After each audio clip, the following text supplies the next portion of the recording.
জলাধার নির্মাণে নিম্নমানের কাজের অভিযোগ উঠল গাজল ব্লকের দেউতলা গ্রাম পঞ্চায়েতের কুলিপুকুর এলাকায়। স্থানীয় জাতীয় সড়কের পাশে তৈরি হচ্ছে সেই ওভারহেড ট্যাঙ্ক। পশ্চিমবঙ্গ সরকারের জনস্বাস্থ্য কারিগরি দপ্তরের উদ্যোগে তৈরি হচ্ছে এই জলাধার, কিন্তু যে মেরামত সামগ্রী দিয়ে এটি তৈরি হচ্ছে তা নিয়ে প্রশ্ন তুলে কাজ বন্ধ করে দিয়েছে ক্ষুব্ধ এলাকাবাসীরা। স্থানীয় বাসিন্দা বিজয় ভট্টাচার্যের অভিযোগ করেন, প্রথম থেকে নিম্নমানের সামগ্রী দিয়ে কাজ হচ্ছে জলাধার নির্মাণের। বিষয়টি নিয়ে তারা ঠিকাদার সংস্থা এবং ইঞ্জিনিয়ারকে অভিযোগ জানালেও কোনো লাভ হয়নি।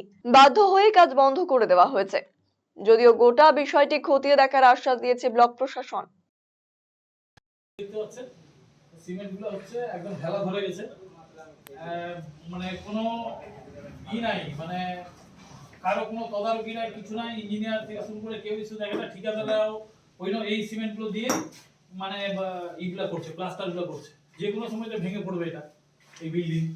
এই যা কাজ হচ্ছে পিএইচি যে ট্যাঙ্কির কাজ হচ্ছে, এরকম একটা রিপোর্ট এসছে। আমরা বিষয়টা সংশ্লিষ্ট পিএইচির ঊর্ধ্বতন কর্তৃপক্ষকে জানিয়েছি।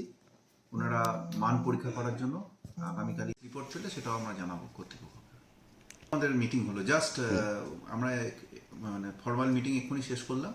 বিষয়টা এই মিটিংয়ে উঠে এসছে।